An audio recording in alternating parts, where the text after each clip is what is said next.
오늘 저는 여러분과 함께 참 자유인이라는 제목으로 은혜를 나누고자 합니다.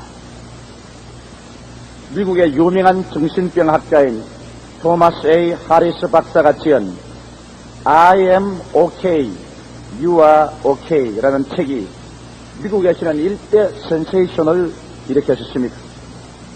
수백만 명이 이 책을 읽고 그 생애가 지원화되었다는 것입니다. 그래서 이 책 저자는 주장하기를 I am okay, you are okay 라는 책은 미국 각 가정마다 성경 옆에는 그 책을 꼭 갖다 놓아야 된다고 주장할 만큼 큰 영향력을 미친 책입니다. 저도 이 책을 구입해서 한 달 동안 꾸준히 읽어 독파해 보았습니다. 그 내용에 재미있는 내용이 있었습니다. 그 전체적인 내용이 뭐냐면 우리 자신을 자유케 해야 참 행복이 온다는 심리 분석적인 방법인데요. 그 사람이 발견한 특별한 것은 뭐냐면 우리 모든 사람들 속에는 세 가지 자아가 들어있는 것입니다. 그래서 하나는 parent, 그 다음에는 adult, 그 다음 child라고 말하는데 이걸 PAC 법이라고 말합니다. 그건 뭐냐면 우리가 부모님이 오래전에 세상을 떠났다고 할지라도 그러나 우리가 자랄 때 부모님 밑에서 성장한 관계로 부모님의 영향력, 그 부모님이 우리와 같이 살면서 말씀하고 가르치고 생활하는 그 모든 교훈이 마치 컴퓨터에 전부 기록된 것처럼 우리에게 부모의 모습에 기록되어 있다는 겁니다. 여기에 전부 테이프에 녹음이 되어 있어서 우리가 일생 동안 어른으로서 성장해서 사는 동안에 모든 우리의 사고와 언어와 행동과 결정에 이 부모의 테이프 레코더가 자꾸 간섭을 하고 영향력을 미친다는 겁니다. 그렇기 때문에 좋은 부모를 가진 사람, 훌륭한 부모, 모범적인 부모, 아주 사회 지혜가 밝고 도덕적으로 올바른 부모를 가졌던 사람은 그 데이터가 테이프에서 자꾸 여기에서 녹음이 되어서 우리 현재인 어른된 성년 우리에게 영향력을 미치기 때문에 우리가 말하는 것이나 생활하는 모든 결정에 큰 도움이 된다는 겁니다. 그러나 만일 부모가 잘못되었으면 우리의 생활을 망쳐놓는다는 것입니다. 그 부모의 테이프가 나를 오염시킨다는 것입니다. 그래서 이 위에는 부모라는 큰 테이프 레코더가 늘 준비되고 있습니다. 그리고 중간에는 성령된 내가 있습니다. 모든 사물을 보고 이성으로 판단하고 결정 내리는 성년이 된 어른된 내가 있고 또 이 밑에는 누가 있냐면 내가 1살서부터 5살까지 자라는 동안에 이 가정에서 느낀 모든 어린 아이가 그대로 테이프 레코더에 수록이 돼가지고서 나에게 죽을 때까지 이게 어린 아이가 들어있는 것입니다. 그러므로 여기 조용기라는 사람 한 사람이 서 있으면 조용기가 있는 것이 아닙니다. 조용기 하나만 있는 것이 아니라 조용기의 아버지 어머니가 여기에 평생토록 테이프 레코더에 담겨 있습니다. 그리고 조용기의 어린아이 때 그 당한 어린아이가 전부 여기 테이프 레코더에 수록되어 있는 것입니다. 어린아이 시절이 행복했더냐 불행했더냐 어린아이 시절에 늘 불안하고 초조하고 짓눌렸더냐 이런 어린아이의 그 체험, 감정 이러한 것들이 모두 다 여기에 수록이 되어 있습니다. 그래서 내가 이 세상에서 무엇을 하려고 하면 언제나 이 부모가 말을 합니다. 부모가 말을 하고 그다음 어린아이가 또 말을 합니다. 그래서 내 자신 어른이 이것을 분리를 못하는 사람은 이 PAC라는 이 심리학적 분석을 모르는 사람은 자기가 말을 하고도 이게 지가 어른이 말하는 것인지 아버지가 지금 시켜서 말하는 것인지 여기 어린아이가 감정적으로 억압을 해서 말하는 것인지 그걸 모른다는 것입니다.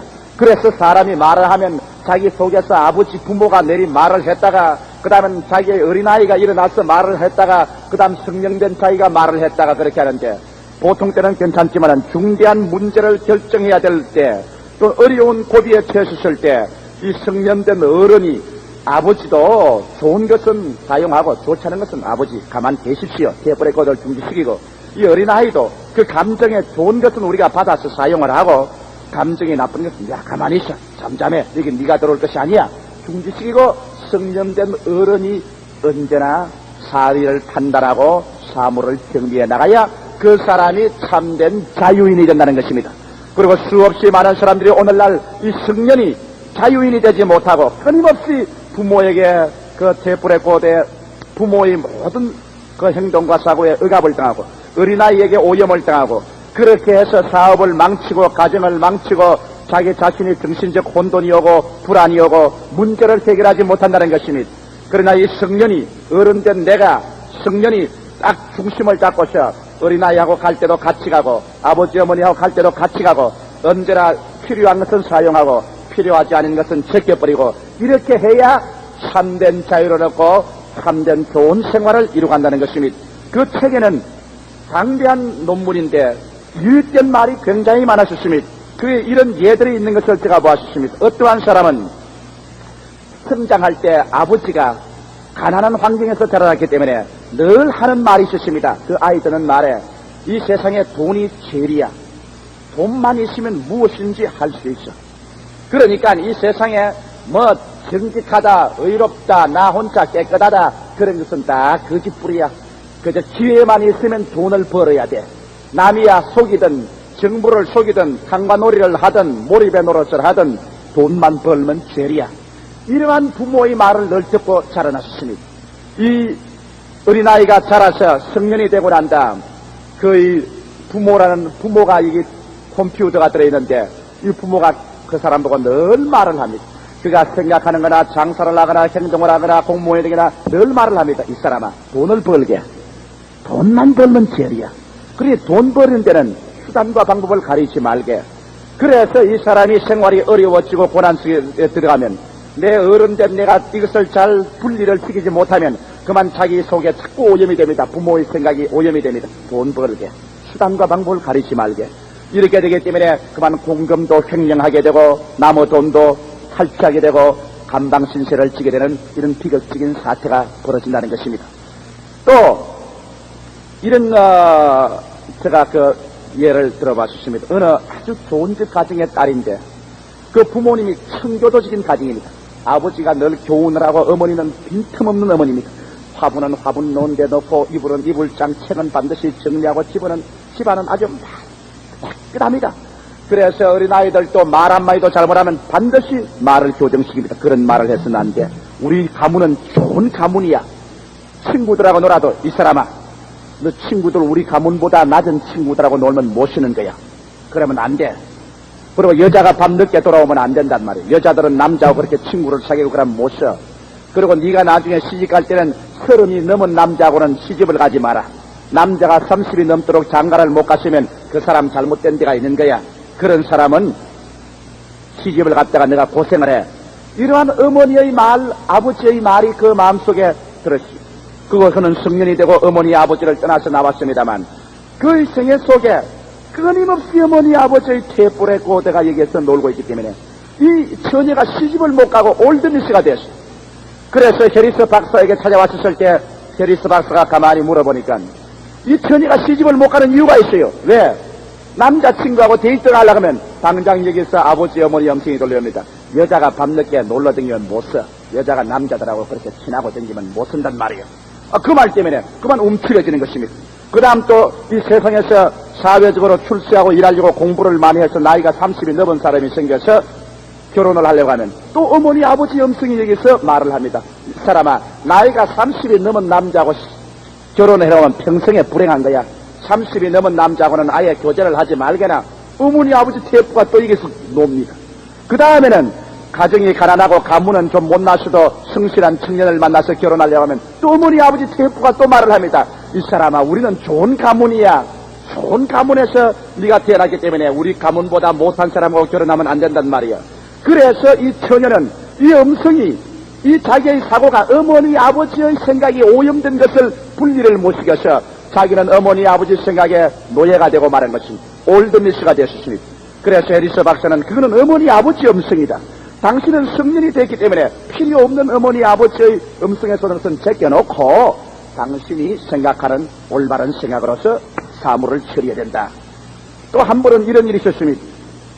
두 젊은 남녀가 서로 교제를 하면서 결혼을 하려고 하는데 처녀가 와서 이제 결혼 상담을 합니다. 내가 이 남자하고 결혼을 해야 되겠습니까? 안 해야 되겠습니까? 그런데 이 심리 분석학자는 반드시 세 가지를 비교해 봅니다.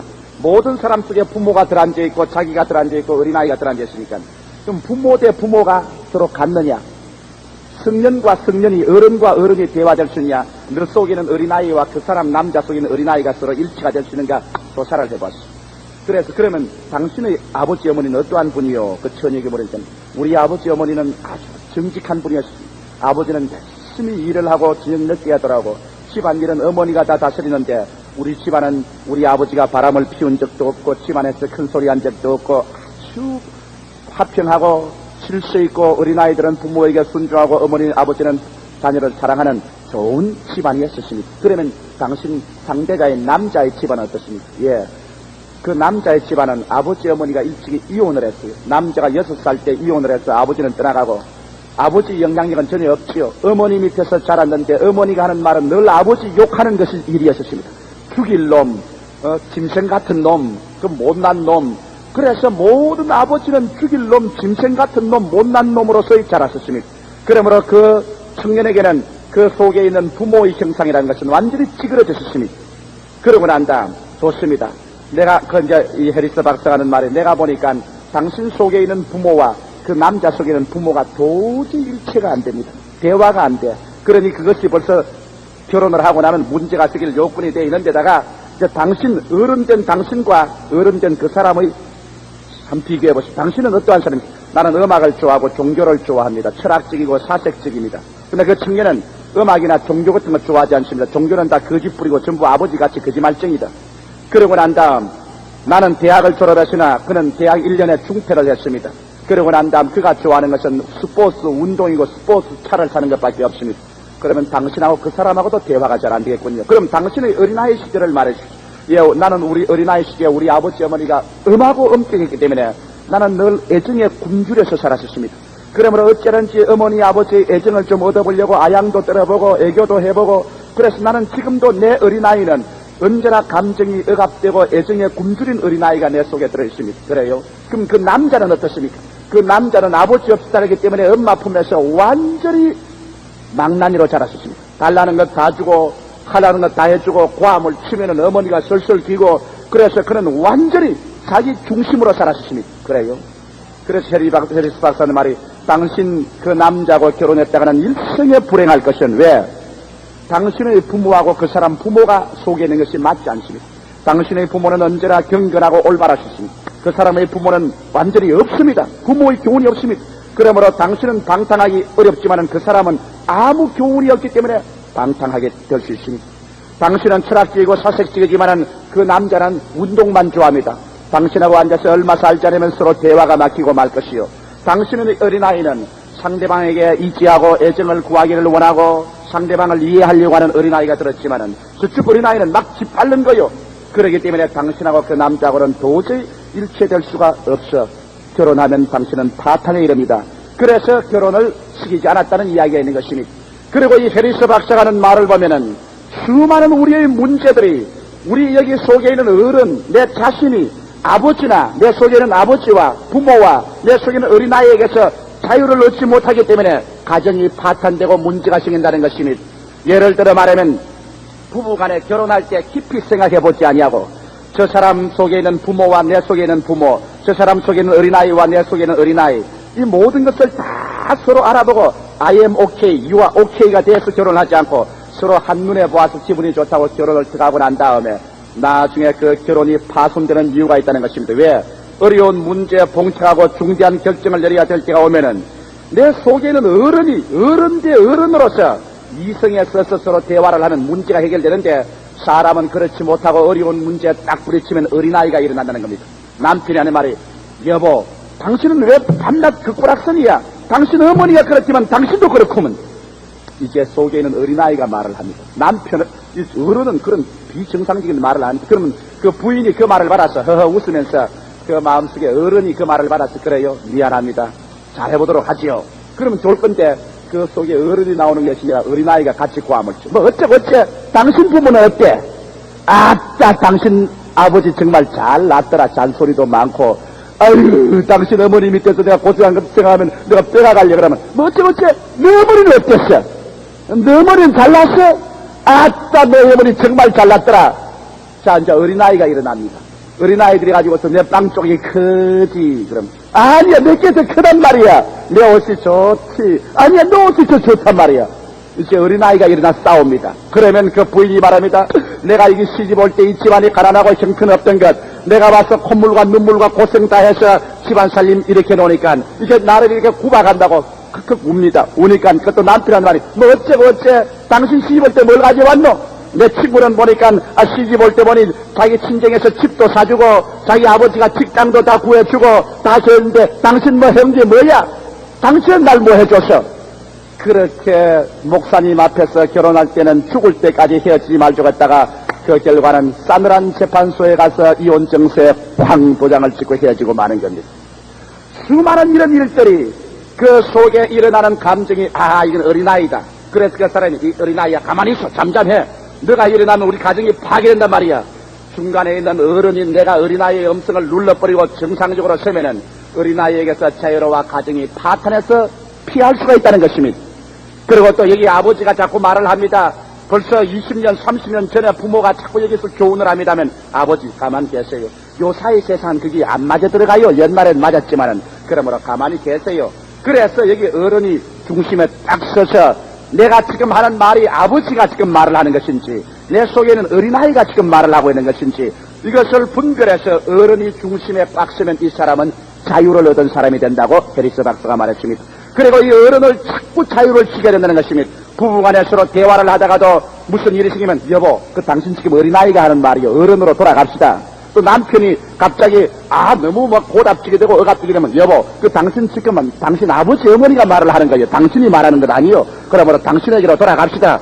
이렇게 해서 어른으로 돌아가고 부모나 어린아이가 지배하지 못하게끔 자유를 얻으면 그 사람은 자유로운 생활을 할 수 있다는 그런 내용을 기록한 책인데 수백만 부가 팔리고 수없이 많은 어려운 정신적인 문제를 정상적으로 해결하고 사람과 사람이 대화해서 감정에 휩쓸리지 아니하고 어린아이에게 휩쓸리거나 부모에게 휩쓸려서 일을 망쳐버리는 그런 일을 하지 않도록 사람을 정상적으로 풀어주었다는 그런 책인 것입니다. 저는 그것을 읽고 난 다음 깊이 감동을 느꼈고 저 자신도 많은 사람에게 카운셀링을 하는데 그 책이 도움이 되었습니다만 그러나 한 가지 제가 말씀하고 싶은 것은 자유와 개방을 얻은 이 어른 자체가 정말 자유로우냐는 것입니다. 오늘 조용기가 이 자리에서 조용기의 어린 시절에 어린아이가 여기에 발버둥을 치고 혹은 비이성적인 말을 하고 몸부림을 치고 그렇게 일어난다고 해서 그것에서 내가 이제 어린아이인 줄 알고 그거를 제거하고 자유를 얻었습니다. 어린아이가 말한다. 이건 나 안 듣겠다. 그 다음 우리 부모님의 청교도적인 여러 가지 교훈, 여러 가지 윤리, 여러 가지 도덕적인 가르침이 혹은 나의 현실 생활에 중요한 도움이 되지만은 이 데이터가 또 내 현실 생활에 맞지 않을 때는 이것을 좀씩 가만히 계십시오. 제껴놓고 난 다음 내 스스로 일어날 수 있는 내 어른의 자유를 얻었다고 하지만은 그 조용기란 어른 자체가 스스로 여러분 자유로우냐는 것입니다. 그렇지 않습니다. 오늘날 여러분이 페리스 박사의 책이 수없이 많은 사람들을 자유롭게 했다 하지만은 진실한 자유는 그것만 가지고 오지 않은 것입니다. 나는 오늘 이 시간에 예수 그리스도의 말씀에 너희가 진리를 알지니 진리가 너희를 자유케 하리라. 하나님의 아들이 너희를 자유케 하면 너희가 참 자유를 얻겠다 했으므로 여러분 우리 속에 있는 성령된 어른이 참 자유를 얻으려면 하나님의 아들 예수 그리스도를 만남으로 말미암아서만이 비로소 진실한 자유를 얻게 되는 것입니다. 왜 우리가 하나님의 아들을 만나야 진실한 참 자유를 얻는가? 제가 4가지 이유를 말씀해 드리겠습니다. 첫째로 모든 사람들은 태어날 때부터 그는 탐심의 노예가 되어서 태어나는 것입니다. 사람들의 마음속에 탐심이 있어. 그래서 사도 바울 선생도 로마서 7장에 그가 몸부림치는 것은 내가 탐심으로 말미암아 몸부림을 친다고 말한 것입니다. 오늘날 그러므로 사람들마다 아무리 그가 어른이 자유를 얻어 있다고 하더라도 그 어른은 탐심의 노예가 되어 있습니다. 성경은 말하기를 바로 탐심은 우상숭배라고 말했습니다. 하나님께서 우주 가운데 가장 미워하는 것은 우상숭배입니다. 우상숭배하는 이스라엘 백성을 주님께서 망하게 한 것입니다. 우상숭배하는 이 세상을 주님께서 불러서 멸하실 것입니다. 성경에는 우상을 숭배하지 말라고 했는데 우리 사람들의 마음속에 일어나는 탐심은 바로 우상숭배입니다. 탐심이 들어오면 그 사람은 벌써 망합니다. 정치가가 그 마음속에 탐심이 들어오면 권력을 남용합니다. 권력을 남용하는 결과로 쿠데타가 일어나든지 그렇지 않으면 데모가 일어나든지 문제가 생겨서 자기 지위를 내놓든지 이런 어려움이 생기는 것입니다. 사업가가 마음에 탐심이 들어오면 정상적인 사업을 하지 않고 투기에 손을 대기 시작하는 것입니다. 그래서 정상적으로 자라나섰으면 그 사업이 잘하고 재미있게 살아갈 그 가정생활이 그만 사업가가 탐심이 들어와서 자기가 갚지도 못할 고액 차관을 가져오고 비싼 이자를 물고 사업이 안 되는 것을 계획했다가 왕창 넘어져서 자기도 망하고 국가에도 손실을 가져오고 파멸을 가져옵니다. 탐심이 들어온 가정주부는 자기의 가계부에 적자가 나는 것을 계산하지 아니하고 이웃에서 좋은 냉장고를 들어왔으니 우리도 들어와야 된다. 이웃에서 좋은 옷을 샀으니 우리도 사야 되지 않겠는가. 이웃의 자녀들은 좋은 사립학교에 가시니 우리들 사립학교에 왜 못 보내나. 그래서 강제로 사립학교를 보냅니다. 탐심으로 말미암아 가계부의 적자를 뛰어넘어서 일을 하려다가 가정경제가 파탄에 이르고 마는 것입니다. 이와 같이 여러분 탐심은 우리를 묶어서 지극히 불행하게 만들어버리고 마는 것입니다. 아담 하와가 타락에 든 근본적인 원인이 여러분 탐심이 있는 것을 압니까? 하나님께서 아담과 하와를 위해서 보기에도 아름답고 먹기에도 좋은 것을 나게 하시고 상함도 없고 해함도 없는 에덴을 지으셔서 아담과 하와가 살게 하셨습니다. 하나님을 믿고 순종해 살면 그들에게 부족한 것이 없었습니다. 그런데 마귀가 그들을 시험할 때 탐심을 가지고 시험했었습니다. 하나님께서 동산의 모든 실과는 다 먹되 선악을 하는 실과를 먹지 마라. 먹는 날에는 정령 죽으리라 하셨습니다. 그럴 때 마귀가 하와를 깨고 아담을 깨서 그 실과를 포기한 적 성경은 분명히 말하기를 그 실과를 보니 먹음직하고 부함직하고 지혜를 얻게끔 탐스럽게 보였다고 말한 것입니다. 탐심입니다. 그들의 마음속에 탐심이 들어오자 그 환경의 모든 아름다운 것이 다 불평과 원망이 생겼습니다. 탐심이 들어오자 마음의 평화가 사라지고 기쁨이 사라지고 감사하는 마음이 사라져버리고 마는 것입니다. 그래서 하나님에 대한 불평과 원망과 반항으로 선악과를 따먹었습니다. 그들은 하나님 말씀 대신에 마귀의 말을 들었으며 하나님을 섬기는 대신에 탐심을 섬겼었습니다. 탐심은 곧 우상숭배입니다. 그 결과로 인간은 비극적인 타락을 가져오게 된 것입니다. 사랑하는 성도 여러분, 탐심은 여러분에게 행복을 빼앗아갑니다. 여러분에게 감사한 마음을 빼앗아가는 것입니다. 탐심은 여러분의 생활에 우상을 갖다서 그 우상에 절하게 만드는 것입니다. 이러기 때문에 하나님께서 아브라함을 불러서 그를 믿음의 조상으로 삼을 때 탐심 문제에 대해서 여부 없이 하나님께서 쳤었습니다. 하나님께서 갈대아 우르 땅에서 아브라함을 불렀었습니다. 갈대아 우르 땅은 우상의 동리요 아브라함의 아버지 때라는 우상 장소였다고 합니다. 그런데 영광의 하나님이 나타나서 말했습니다. 아브라함아 아브라함아 너는 내 부모 전토 애비 집을 떠나 내가 내게 지시할 땅으로 가라. 그러면 내가 너로 큰 민족을 이루고 내가 내게 복주고 복주며 번창케 하고 번창케 하리니 너는 온 세계 만민의 복의 근원이 될 것이라고 말한 것입니다. 아브라함이 축복을 받고 난 다음 갈대아 우르에서 떠나 하란까지 왔다가 하란에서 이제 가나안으로 들어올 때 하나님은 내 부모 전토 아비 집을 떠나라고 했는데 여기에 그만 아브라함이 탐심이 하나님의 그 명령을 순종할 수 없게 되셨습니다. 하란에서 모은 모든 재산을 수레에 실었습니다. 수십 대의 수레에 실었습니다. 하란에서 얻은 종들을 수백 명 줄을 세우고 그 다음에는 애비 집을 떠나라고 했는데 조카의 손을 잡고 아들이 없으니까 조카를 아들 삼아 조카를 롯을 잡고 그러고 난 다음에 현진에서 가나안을 향해서 들어옵니다. 아마 하늘에서 천사가 말을 했겠습니다. 하나님 아버지시여 저 아브라함 아닙니까? 분명히 부모 전토 애비 집을 떠나 혈혈 단신으로 아내의 손만 잡고 오라고 했는데 그게 뭡니까 일대 행렬이. 아마 하나님께서 내려다보시고 혀를 차셨을 것입니다. 사람은 저렇다니까 탐심은 곧 우상숭배인데 저 술에다가 우상을 잔뜩 싣고 오니 저 탐심하고 나하고 나중에는 감이 되어서 제대로 내버려두면 아브라함은 타락하고 만다. 제대로 내버려두면 아브라함은 하나님과 거리가 멀어지고 버림받고 만다. 나는 저 탐심의 소재인 그 물질을 내가 칠 테니 보아라. 아브라함이 하나님의 축복을 기대하고 가나안 땅에 들어와서 그 짐을 다 풀어놓고 짐승을 다 풀어놓고 종들을 다 풀어놓아 큰 때를 이뤄가는데 하나님께서 가나안에 오시자마자 축복을 주신 것이 아니라 하늘은 못이 되어 비가 오지 않냐고 땅에 물은 다 마르고 곡식은 불타고 먹을 풀은 없으며 양떼와 소떼는 다 굶어 죽고 종들은 배하고 불평하다가 다 도망을 쳐버리고 그런 폐가 망신하고 말한 것입니다. 하나님이 어찌된 일입니까? 하늘을 쳐다보고 기도해도 땅을 치고 통곡해도 응답은 없습니다. 왜? 아브라함이 탐심을 싣고 왔기 때문인 것입니다. 그의 마음속에 물질의 우상을 가지고 왔기 때문에 하나님은 우상을 치는 것입니다. 그래서 물질 다 잃고 난 다음에도 조카 롯을 보내야 됩니다. 조카를 돌려보내라고 했습니다. 그런데 그는 조카가 아들과 같이 데리고 있고 싶고 보내기 싫어서 가지고 있었습니다. 조카가 배고프다고 울고 불고 하니까 조카가 우상에 대해 그 조카 살리겠다고 애굽 땅으로 내려가셨습니다. 애굽 땅에 내려가서 어떻게 했는지 압니까? 아브라함이 보통 타락한 것이 아니라 자기 아내의 몸을 팔아 먹고 살았었습니다. 큰 슬픔과 고난의 해를 지나고 난 다음 그가 크게 깨닫고 그 다음에 다시 가나안 땅으로 올라왔을 때는 그는 탐심을 다 버렸습니다. 왜? 롯이 와서 말했습니다. 아저씨의 양치기와 나의 양치는 사람들이 서로 우물과 서로 좋은 풀밭을 위해서 싸우는데 아저씨 어떻게 할까요? 그때 아브라함은 여기에서 탐심을 버렸습니다. 네가 좋은 대로 어떻게 가라. 네가 동하면 나는 싸우고 네가 남하면 나는 부가리라. 그래서 조카 롯은 저 요단강 물이 넘치고 기름진 서쪽 요단강을 향해서 아저씨 그럼 내가 저리 가겠습니다. 그래서 아브라함이 남은 것은 산지 뼈다귀만 남은 산지에 홀로 남았었습니다.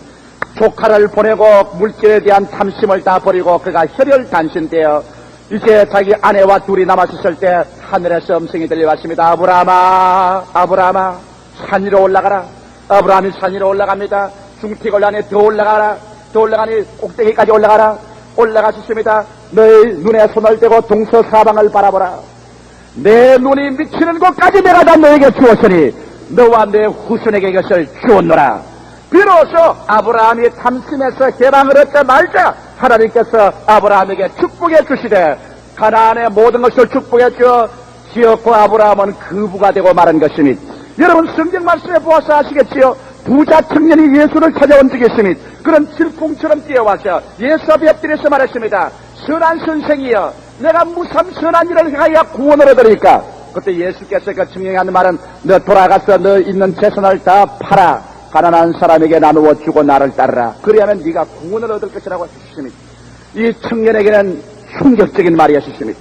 그러나 예수님은 올바른 말을 했습니다. 왜? 이 청년은 재물에 대한 탐심이 광목해 있기 때문에 그런 우상을 섬기고 있었습니다. 이 청년에게 재물은 우상 숭배였습니다. 그 탐심, 그 우상을 가지고 주님 앞에 와서 우상과 그리스도를 동시에 섬길 수 없습니다. 성경은 말하기를 사람이 환경과 하나님을 동시에 섬길 수 없느니라. 이 청년은 자기의 재물과 예수를 동시에 섬기려고 하셨습니다. 그러므로 주님께서는 그 재물을 따가서 팔고 빈손 들고 나를 따르라. 이 청년은 재물을 따를 것이냐 영생의 주님을 따를 것이냐 기로했었을 때 보십시오. 그는 일어나서 주님을 발길로 차버리고 재물을 따라 갔었습니다.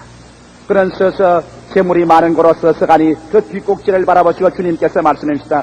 너희가 보았지. 부자가 천국에 들어가는 것은 약대가 바늘기로 들어가는 것보다 더 힘들다. 이 말을 듣고 베드로와 제자가 놀랐었습니다. 그러면 누가 구원을 얻으리까? 사람으로는 할 수 없으되 하나님께서는 하실 수가 있나니라. 이 말은 뭔지 압니까? 사람으로서는 탐심을 버릴 수가 없으되 여러분 우리가 하나님께 나와서 그 발 앞에 엎드려 주여 나의 탐심을 지하여 주시옵소서 기도할 때 주님께서만이 우리 탐심을 지하여 줄 수가 있는 것입니다. 사람으로는 할 수 없으되 하나님은 할 수 있는 것입니다. 그러므로 이 가운데 여러분께서 여러분의 탐심과 하나님을 동시에 섬길 것이라고 생각하는 사람은 잘못된 사람인 것입니다. 수없이 많은 사람이 하나님을 찾고 하나님의 은혜를 받고 싶고 예수 그리스도를 체험하고 싶지만은 그러나 자기의 탐심의 우상을 잔뜩 부둥켜 안고 주님께 나오려 하기 때문에 주님은 그러한 사람을 부자 청년을 돌려보내듯이 돌려보내고 마는 것입니다. 오늘 이 시간에 앉아서 내 설교를 듣는 사람 중에도 천국에 들어가기가 바늘기로 약대가 바늘기로 들어가는 것보다 더 힘든 사람도 있을 것입니다. 그러면 어찌해야 되겠습니까? 여러분 이러한 탐심에 노예가 된 사람은 나사렛 예수 앞에 나와서 주님이시여 내 마음속을 붙잡고 있는 탐심을 제하여 주시옵소서. 세상에 대한 탐욕, 물질에 대한 탐욕, 세상에 대한 탐심을 주님께서 꺾어 주시옵시고 주여 그 발 앞에 내가 엎드리니 나를 자유케 해서 구원하여 주시옵소서. 성경은 약속하기를 하나님의 아들이 너를 자유케 하면 너희가 진정코 자유를 얻으라고 말씀한 것입니다. 그래서 여러분의 물질이 여러분의 우상이 되는 것 다 놓아버리고 난 다음에 주님 홀로 중심으로 섬길 때 주님이 여러분 버릴 줄 압니까? 성경은 밝히 말씀하기를 그 나라와 그 의를 먼저 구하라. 그리하면 이 모든 것을 너희에게 도와주리라.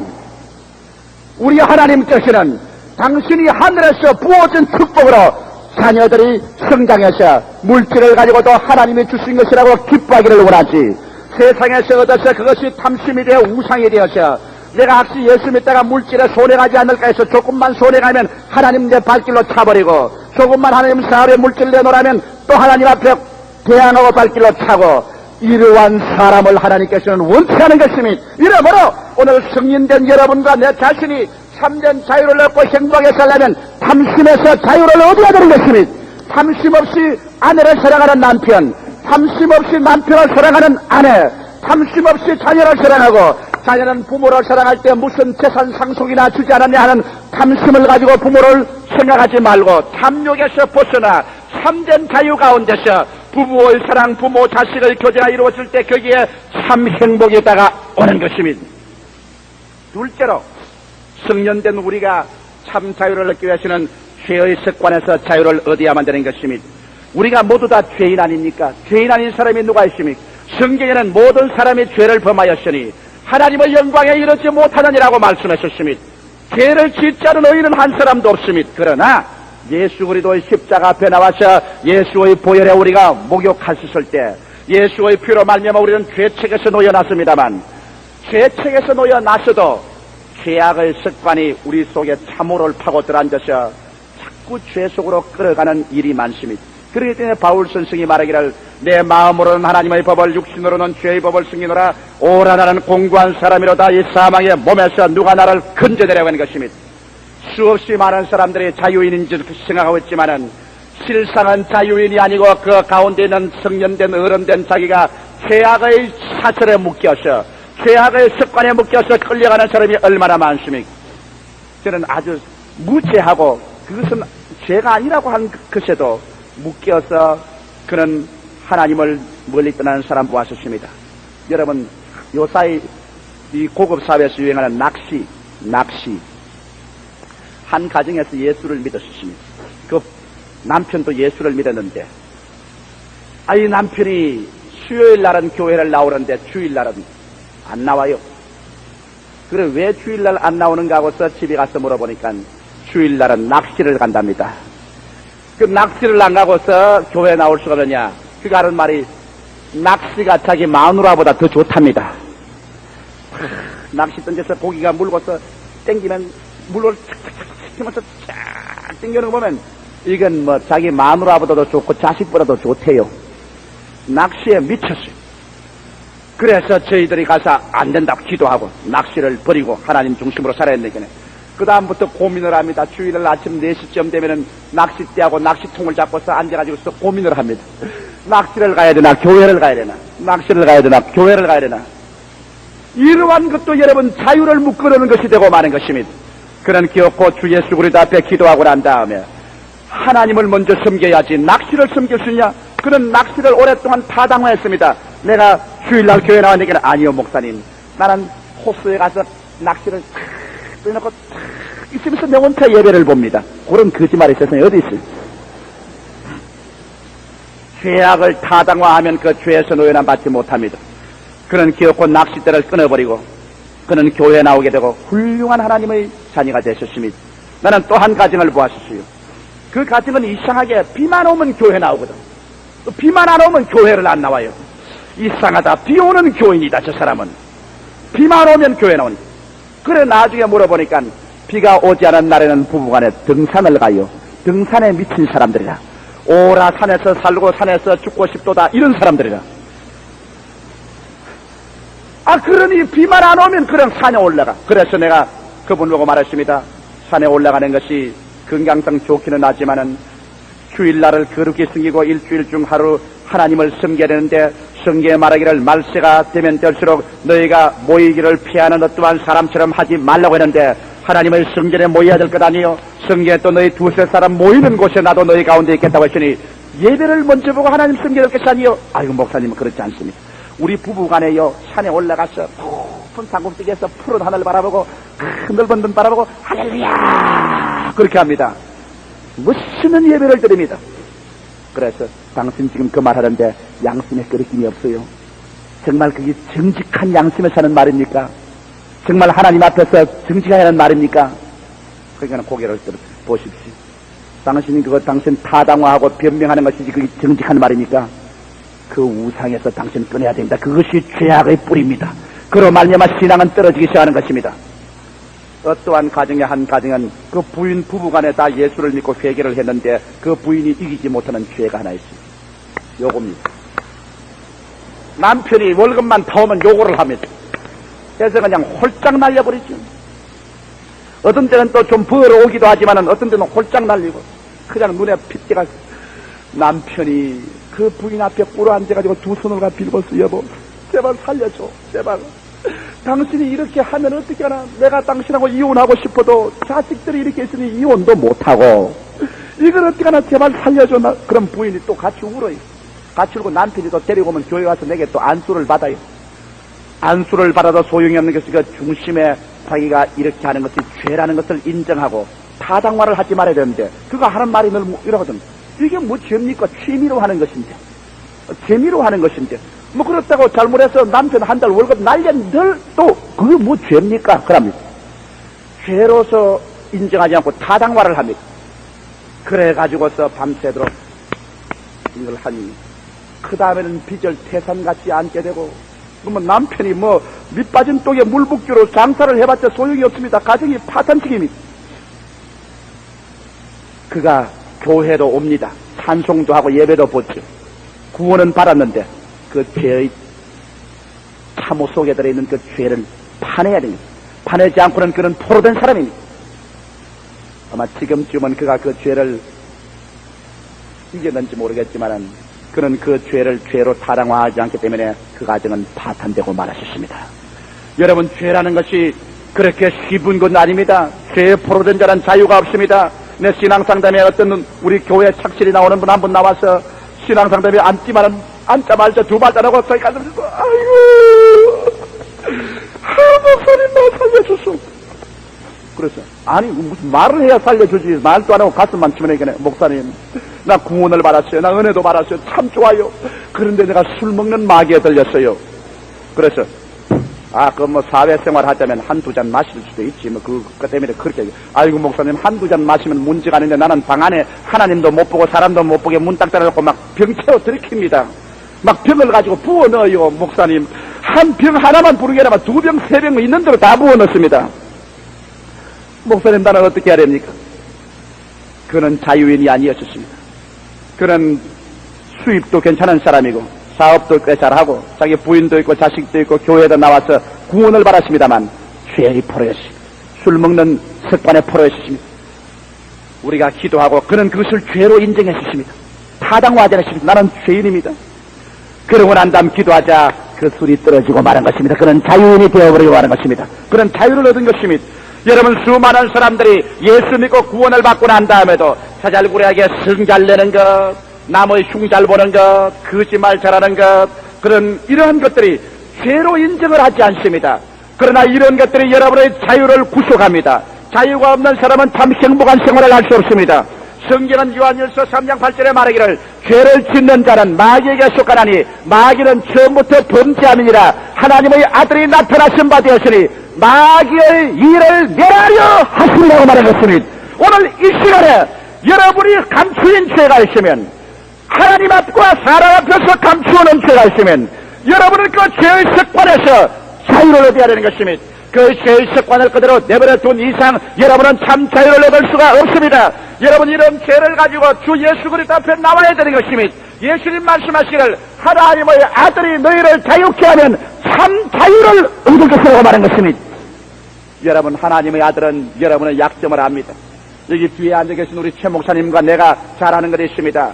모신학 지금부터 한 근 10년 가까이 되었지. 모신학대학교 졸업반에 있는 사람이 우리 사무실 차디찬 콘크리트 바닥에 엎드려서 통곡을 하고 울 때 최 목사님하고 나하고 안수된 기억이 납니다. 그렇죠? 기억나죠? 기억난다고 그랬어요.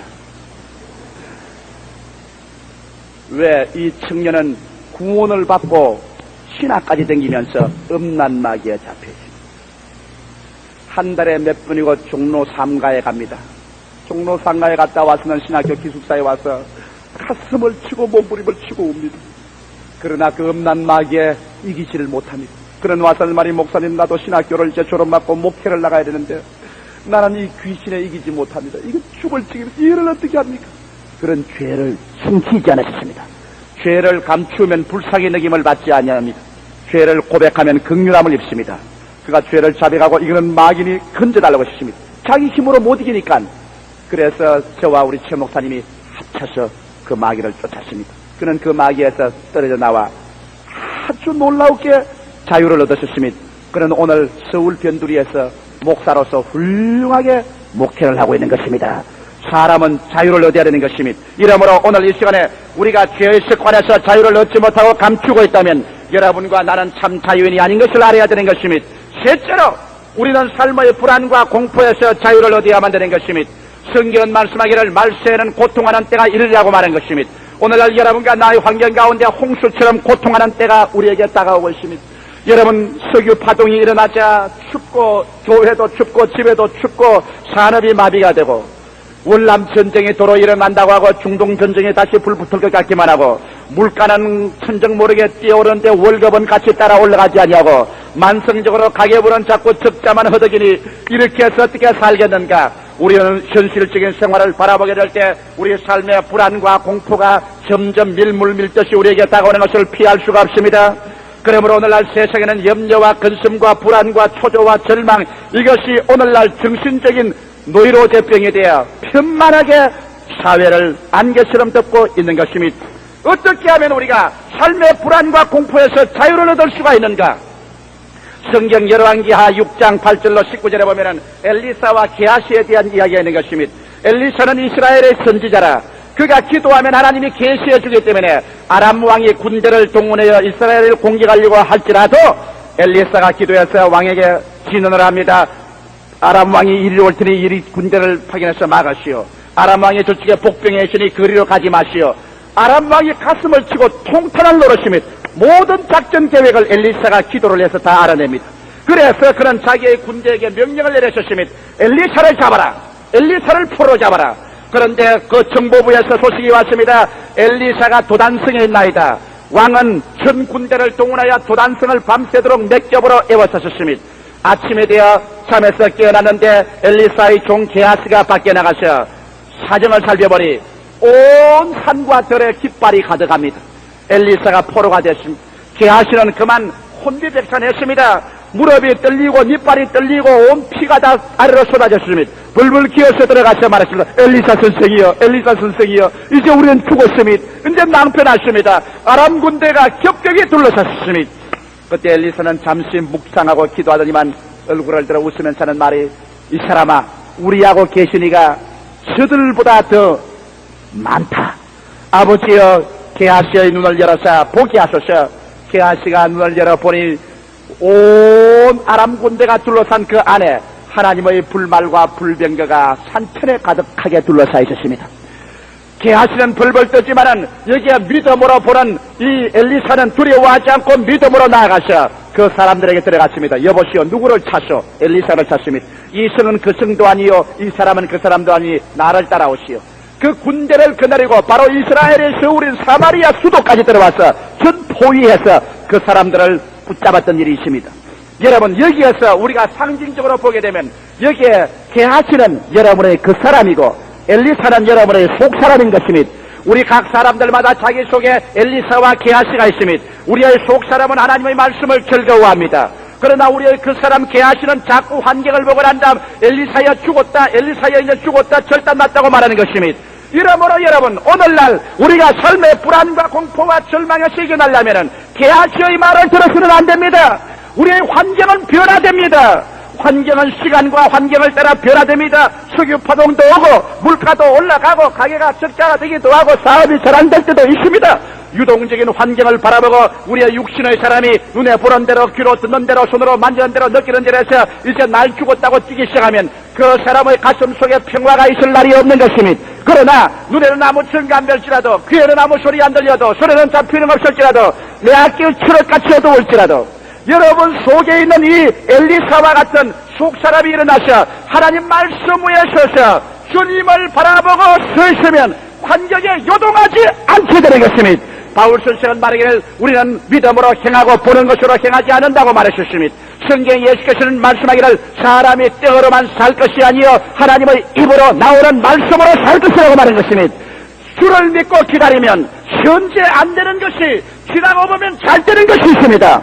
현재 망한 것이 지나고 보면 축복되는 것이 있습니다. 여러분, 성경에 기록한 32,500가지의 하나님의 약속의 말씀이 그렇게 힘없고 맥없는 말씀이 아닌 것입니다. 이 하나님의 말씀은 저 하늘이 무너지고 이 땅이 꺼져도 1.1핵도 변하지 않습니다. 이 말씀은 천지를 지으신 위대한 창조적인 말씀인 것입니다. 그렇기 때문에 오늘날 우리가 삶의 불안과 공포에서 자유를 얻기 위해서는 하나님 말씀을 들어야 됩니다. 하나님 말씀을 읽어야 됩니다. 하나님 말씀을 사고해서 여러분 속에 있는 엘리사와 같은 그 속사람이 말씀 위에 서서 살아야 되는 것입니다. 동남풍아 부르라, 서북풍아 부르라. 그러나 하나님을 사랑하는 자 곧 그 뜻대로 부르심을 입은 자들에게는 모든 일이 합력하여 선을 이루나니라. 이와 같은 확실한 하나님의 말씀에 서서 여러분이 나아가면 비로소 바울 선생같이 외칠 수 있습니다. 이러므로 사망이나 생명이나 천사들이나 높음이나 깊음이나 현재이나 장래이나 세상 아무것도 예수 그리스도 안에 있는 하나님의 사랑에서 끊을 수가 없나니라고 담대하게 말할 수가 있게 되는 것입니다. 이러므로 사랑하는 성도 여러분, 이 말씀을 등한히 여기지 마십시오. 이 말씀은 천하보다 귀한 것입니다. 그리고 이 말씀은 살아있는 말씀입니다. 운동력이 있습니다. 홍과 영과 및 관절과 골수를 짜깁니다. 이 말씀은 그대로 믿고 나가는 자에게 현재도 이루어지고 하나님께서는 그 따르는 표적으로 말씀을 확실히 증거해 주십니다. 이러기 때문에 여러분께서 예수 그리스도를 진실로 체험하고 말씀 위에 서면 불안과 공포를 이길 수 있는 것입니다. 어떻게 예수를 체험합니까? 예수를 구주로 모셔서 구원을 받을 뿐 아니라 여러분이 성신으로 충만한 세례를 받아 성령이 충만하여 성령이 말하게 하심을 따라 다른 방언으로 말하는 이러한 신앙적인 체험을 하고 나면 하나님의 사랑이 여러분 마음 가운데 부원받아 내가 하나님을 뜨겁게 사랑하고 하나님이 날 사랑하는 줄 알면 여러분께서 좀 전에 찬송 부른 것처럼 주의 사랑 비칠 때 기쁨 오네 근심 걱정 물러가고 기쁨 오네 염려와 불안 대신에 마음속에 기쁨이 가득해지는 것입니다. 판잣집에 돗자리를 깔고 앉아서도 마음의 기쁨이 가득하고 소망이 넘칩니다. 내일은 오늘보다 다음 달은 금번달보다明년은 금년보다 잘 살 수 있는 소망이 가득해지고 믿음이 넘쳐납니다. 그리고 주님은 말씀하시기를 내 믿은 대로 될지어다 말씀하시는 것입니다. 넷째로 우리가 참 자유의 사람이 되기 위해서는 마지막 죽음에서 자유를 얻어야 됩니다. 죽음이란 그림자는 어린아이 때 태어날 때부터 끊임없이 우리를 따라오는 것입니다. 자식을 길러본 부모 치면 죽음의 그림자를 생각 안 해본 부모는 없을 것입니다. 어린아이가 감기가 들리고 열이 나서 앓으면 부모의 마음에 그림자가 지나갑니다. 죽지 않으려는가 어찌할 수 없습니다. 나는 그런 생각이 가끔 납니다. 우리 집사람이 갑자기 많이 아파서 열이 펄펄 나니까 야 이거 호랩이 안 될라나. 사람이 자기의 죽음도 죽음이겠지만은 자기의 아내나 남편이나 자식을 가진 사람은 언제나 죽음의 그림자가 아말리에 우리의 모든 인격을 형성해 나가는 불안과 공포의 원인이 되는 것입니다. 이러므로 우리가 죽음에서 자유를 얻지 못하면 우리의 자유는 헛된 것입니다. 부귀 영화를 아무리 쌓아놓는다고 할지라도 병들고 죽어버리면 그것이 무슨 소용이 있겠습니까? 이러므로 오늘날 우리는 죽음의 허무와 절망에서 자유를 얻어야 됩니다. 누가 이 자유를 주겠습니까?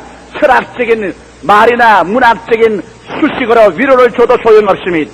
그러나 나사렛 예수께서는 하나님의 아들로 이 땅에 오셔서 육신을 쓰고 오시사 역사와 인간 경험 안에서 그는 십자가에 못 박여 죽으셨고 사흘 만에 무덤을 파헤치고 부활하셔서 승천하셨습니다. 그리고 난 다음 그는 하늘에서 부활한 증거로서 성령을 물붓듯이 부어주고 있는 것입니다. 내가 가면 성령을 보내려고 하는데 예수님 가시기 전에 이렇게 성령이 온 적이 없는데 오늘날 성령을 물같이 부어주심으로 예수께서 부활하셔서 아버지의 보좌 우편에 앉아 계신 것을 우리에게 보증해주고 있습니다. 그러므로 예수께서 말씀하기를 그날에는 내가 살겠고 너희도 살 것이라. 나는 부활이요 생명이니 나를 믿는 자는 죽어도 살겠고 살아서 나를 믿는 자는 영원히 죽음을 보지 아니하리라고 말씀하고 있는 것입니다. 저는 내가 본 성도 중에 죽음을 초월한 가장 위대한 성도 한 사람이 내 마음에 사라지지 않습니다. 제가 전라도 김제에 가서 부흥회를 하다가 그때 저희 설교를 듣고 구원받은 자매님입니다. 70국기가 넘은 자매님인데 열심히 서대문 교회 서울에 올라와서 나왔습니다. 청춘 과부가 되어 세 딸을 길렀는데, 여러분, 세 딸을 모두 다 이과대학에, 두 딸을 모두 다 이과대학에 졸업을 시켰습니다. 그 사위들도 다 의사입니다. 과부가 혼자서 두 딸을 여러분 의사를 만든다면은 얼마나 고생했다는 것을 알 수 있습니다. 정말 머리가 팥불이 되고 손톱이 다 벗겨지고 이 세상에 인간으로서 할 수 있는 고생은 다 해서 자식들을 공부를 시켰습니다. 근데 제가 하와이에서 부흥회를 하고 오니까 비행장에서부터 그냥 그 자녀들이 와서 병원에 빨리 와달라고. 우리 어머니가 입원했는데 죽게 되는데 조목사만 노래처럼 부르고 있으니까 빨리 와달라고. 그래서 제가 병실에 들어가니까 뭐 전부 딸도 사위도 다 세브란스 병원 의사니까 즉실에 좋은 데 있어요. 들어가자마자 뺏게 마른 손을 내밀고 날떴더니 눈물을 흘리면서, 목사님 왜 그렇게 늦게 옵니까? 목사님 한번 보고 죽으려고 내가 죽음과 싸우고 참고 있습니다. 이젠 내가 편안히 가겠으니 날 위해서 축복을 해주시오. 그러니까 그 딸이 옆에 있다가 아이고 안 됩니다 목사님, 그런 기도는 안 됩니다. 우리 아버지가 우리 키운다고 고생을 많이 하고 이제 좀 편하게 됐는데 이제 손주나 손녀들 장가 시집 가는 거 다 보고 가야지요. 안 됩니다. 그러니까 아따 갑자기 그렇게 숙연하게 그 할머니가 정색을 하지만 병력같이 고함을 칩니다. 그 약한 몸에 못 먹은 몸에서 어디 고함이 나온지, 이놈! 고얀 놈! 네 어머니가 70평생 동안 자식이 힘이 돼요. 그 자식 구김살 없이 살려보려고 내가 무슨 일을 안 했나? 보통 장사를 안 했나? 식모살이를 안 했나? 내가 중노동을 안 했나? 이제 내일 다 했어. 이제 내가 내 딸에게 달 일 다 했어. 나도 이제 우리 아버지 집에 가서 나도 호강 좀 받고 사랑 좀 받고 나도 아버지 집에 가서 쉬고 싶은데 이 불효 막심한 놈, 지가 욕심만 차리고 지만 알고 너그 딸 너그 아들 장가 시집 가는 거 보기 위해서 날 보고 이 땅에 더 머무르란 말이야. 이 고얀 놈, 불효 막심한 놈. 나도 우리 아버지에게 이제는 갈란다. 날 잡지 마라. 그러니 나를 보고 하더니, 목사님, 성경에 목사님 주일날을 설교하는 건 내 마음속에 다 간직하고 있습니다. 그 중에 더 뚜렷한 것은 요한복음 14장의 1절부터 너희는 마음에 근심하지 말라. 하나님을 믿으니 또 나를 믿어라. 내 아버지 집에 있을 곳이 많도다. 그렇지 않으면 내게 일렀으리라. 내가 너희를 위하여 처소를 예비하러 가노니 가서 너희를 위하여 처소를 예비하면 다시 와서 너희도 나 있는 곳에 함께 있게 하리라. 목사님 이 말씀 내 믿습니다. 나는 이미 마음속에서 천당이 보입니다. 죽으면 나는 아무 겁도 없습니다. 내 아버지 집에 함께 있으니 기도해 주십시오. 그 딸들이 울고 사위가 우는 데서 제가 손을 잡고 다른 기도를 할 수가 없습니다. 아버지, 귀한 딸을 눈물과 죽음의 골짜기인 세상에 보내시사 살게 하시고 이제 주님 평안으로 가기를 원하니 예수 그리스도의 보혈 가운데서 편안히 받아주시옵소서. 그 부인의 할머니의 얼굴에 영광이 가득 차고 주름살마다 영광이 가득 차고 그런 할렐루야를 부르면서 천국으로 떠나가셨습니다. 죽음을 이긴 승리, 여러분 얼마나 위대한 승리입니까? 그 할머님 속에 만일 이와 같은 영광스러운 승리가 없었더라면 딸 이제 다 출세시켜서 이제 잘 살게 되고 손주 손녀 다 봤는데 내가 한시라도 더 살아야지 얼마나 발부둥을 쳤겠습니까? 그러나 그에게는 이 땅은 이미 다 희미하고 그런 광명한 천국의 빛이 그의 얼굴에 환하게 보였기 때문에 그런 이 땅에 미련 없이 떠나갈 수 있는 죽음을 초월한 죽음에서의 자유를 얻은 것입니다.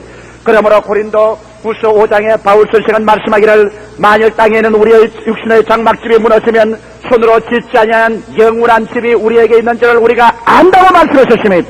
바울은 자기가 한번 삼청춘에 셋째 하늘에 끌려 올라간 체험을 하고 난 다음에 그런 빌립보서에 말하기를 내가 두 사이에 끼었으니 차라리 육신을 떠나 그리스도와 함께 있을 욕망을 가진 것이 더 좋다고 하늘나라 올라가기를 사모한 것입니다. 사랑하는 성도 여러분, 지금 여러분 이 자리에 앉아 계시지만은 우리 이 자리에 앉은 여러분과 나 모두 다 빌려온 시간에 빌려온 대지 위에 빌려온 육신의 인생집을 짓고 삽니다. 언제 전세 기한이 끝나면 여러분과 나도 며칠 후 세상 슬픔의 요단강을 건너 떠나가야 될 것인 것입니다. 이 땅에 우리의 영원한 집은 없습니다. 우리는 다 행인과 나그네인 것입니다.